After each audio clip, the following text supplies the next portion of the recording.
नमस्कार, मेरा नाम शिवम दीक्षित, आरोग्य लक्ष्य यूट्यूब चैनल में आप सभी लोगों का स्वागत करता हूँ। आज जिस टॉपिक के ऊपर हम लोग बात करने जा रहे हैं वो है खर्राटे। लोगों की रिक्वेस्ट आई थी कि सर खर्राटे के ऊपर भी एक दो वीडियो बनाइए जिससे कि हम लोगों को वो लाभ मिल सके।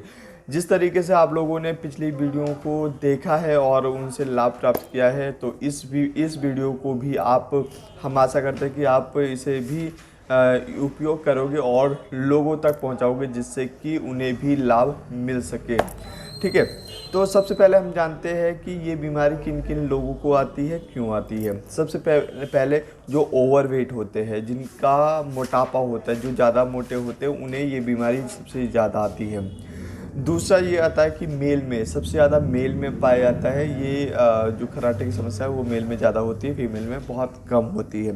तीसरा 30 ईयर जैसे होती रहती, मतलब 30 ईयर के क्रॉस होते रहते हैं तो ये बीमारी ज़्यादा चांस होते हैं आने की।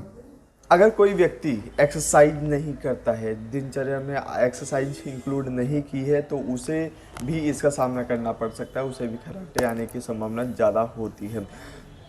अगर किसी को टॉन्सिल हो, टॉन्सिलाइटिस हो जाती है, तो उसे भी इसकी प्रॉब्लम हो जाती है। नाक की यहाँ पे हड्डी बढ़ जाती है या मांस बढ़ जाता है तो भी खर्राटे की समस्या ज़्यादा हो जाती है।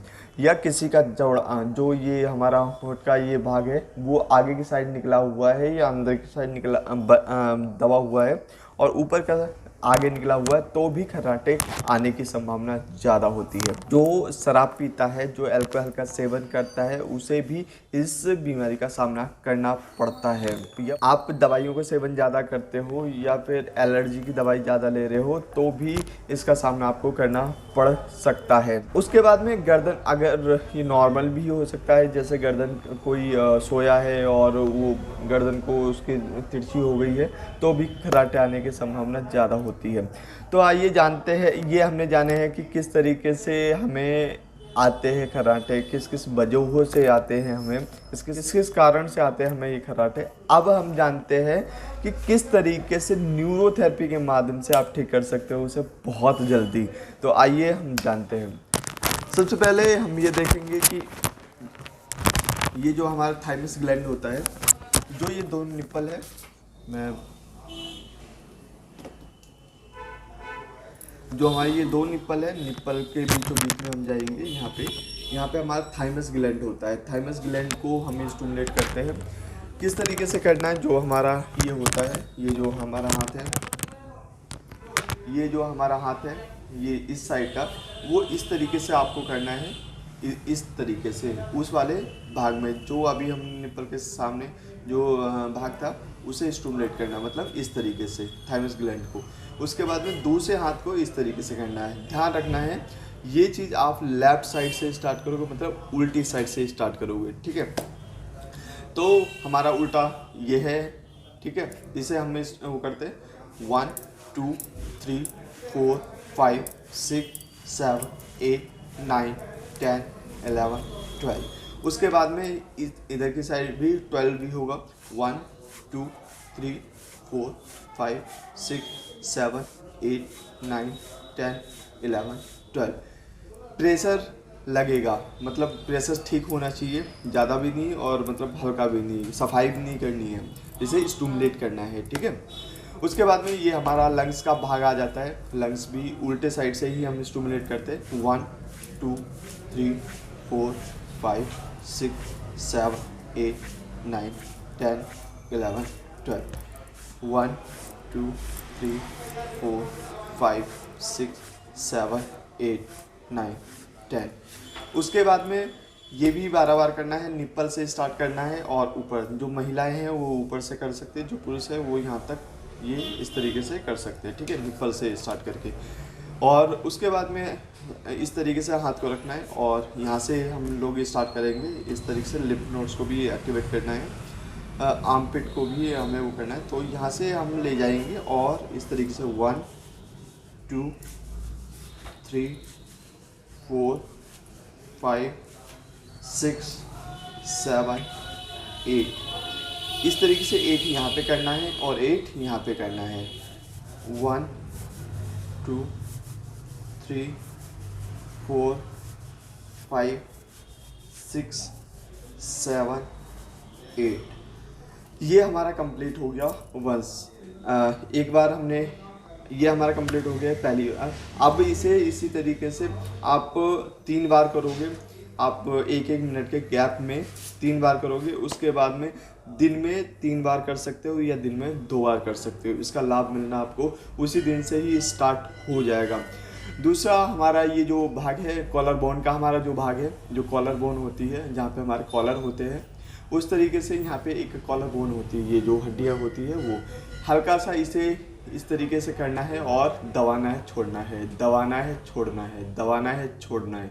कॉलर बोन के नीचे दबाना है, छोड़ना है, दबाना है, छोड़ना है। ठीक है, ये 18 बार आप प्रेस करोगे। उसके बाद में जो ये हमारे कान का ये वाला भाग है,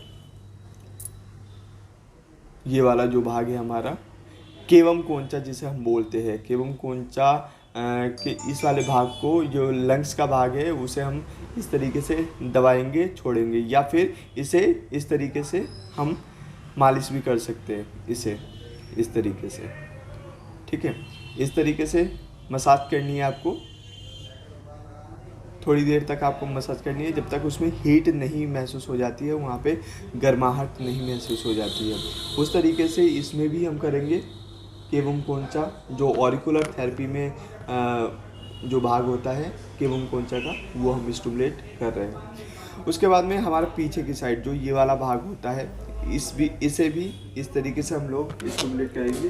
ये इस तरीके से आगे हम उंगली को रखेंगे, 2 उंगलियों को रखने के बाद में अंगूठे के माध्यम से इस तरीके से ये प्रेस करेंगे। ठीक है, सेम प्रोसेस इसमें भी होगा, इसमें भी उसी तरीके से करना है। आप यकीन नहीं मानोगे, एक पहले दिन से ही आपको रिजल्ट मिलना हो जाएगा, और या ये भी हो सकता है पहले दिन में आपका पूरा का पूरा खर्राटे की समस्या ठीक हो सकती है। जी हाँ, बिल्कुल। तो ये प्रयोग आप दिन में 3 बार, दिन में 2 बार कीजिए और इसका लाभ उठाइए। हमारे कमेंट बॉक्स में ज़रूर लिख दीजिएगा कि आपको कितना लाभ मिला है, कितने दिनों में लाभ मिला है, और इस वीडियो को आप शेयर ज़रूर कीजिएगा, क्योंकि अगर सभी लोगों तक पहुंचेगा, बहुत लोगों तक पहुंचेगा, तो वो लाभान्वित होंगे और आपको ही भलाई मतलब आपको ही बहुत अच्छा मानेंगे। दूसरा ये है कि हम पैसे नहीं ले रहे, ये आपको फ्री ऑफ कॉस्ट मिल रहा है। अगर कोई भी समस्या आपको होती है तो आप हमारे क्लिनिक में विजिट कर सकते हैं। हमारा क्लिनिक भजनपुर दिल्ली में है। आप हमारा कॉन्टैक्ट नंबर 8373929432 पे कॉल करके भी आ सकते हैं। हमने खराटे के लिए अभी बात हमने कर ली है, उसके बाद में हमने बता भी दिया है कि किस तरीके से इसका प्रोसेस करना है। इस प्रक्रिया को आप करोगे, आपको लाभ मिलेगा। उसके बाद में आपको करना क्या है, पिपरमेंट लेनी है। पिपरमेंट का ऑयल आता है, आप मेडिकल शॉप पे भी ले सकते हो, या जो ऑयल वाले शॉप होते हैं उनसे भी ले सकते हो। उसे लेके हाथ में लगाना है और उसे सूंघना है।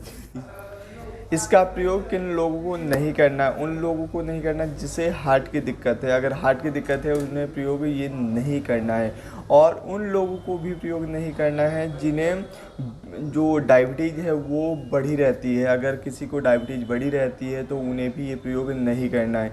और सभी लोगों के लिए ये जानदार शानदार पॉइंट है और बहुत अच्छा ट्रीटमेंट है। आप इसे कीजिए, लाभ उठाइए। आप कमेंट बॉक्स में लिख दीजिएगा अगर कोई भी आपको बीमारी होती है, उसके ऊपर आप टॉपिक चाहते हो, आप उस पर समाधान चाहते हो, तो हम उसका आपको समाधान देने की कोशिश करेंगे और जल्द से जल्द आपको वीडियो बना के प्रोवाइड करवाएंगे। ज़्यादा से ज़्यादा शेयर ज़रूर कर दीजिएगा, हमारे यूट्यूब चैनल को सब्सक्राइब ज़रूर कर दीजिएगा, जिससे कि आपको ऐसी वीडियो मिलती रहेगी। बेल आइकन को भी प्रेस कर दीजिएगा। ठीक है, चलते हैं, मिलते हैं नेक्स्ट वीडियो में। Thank you.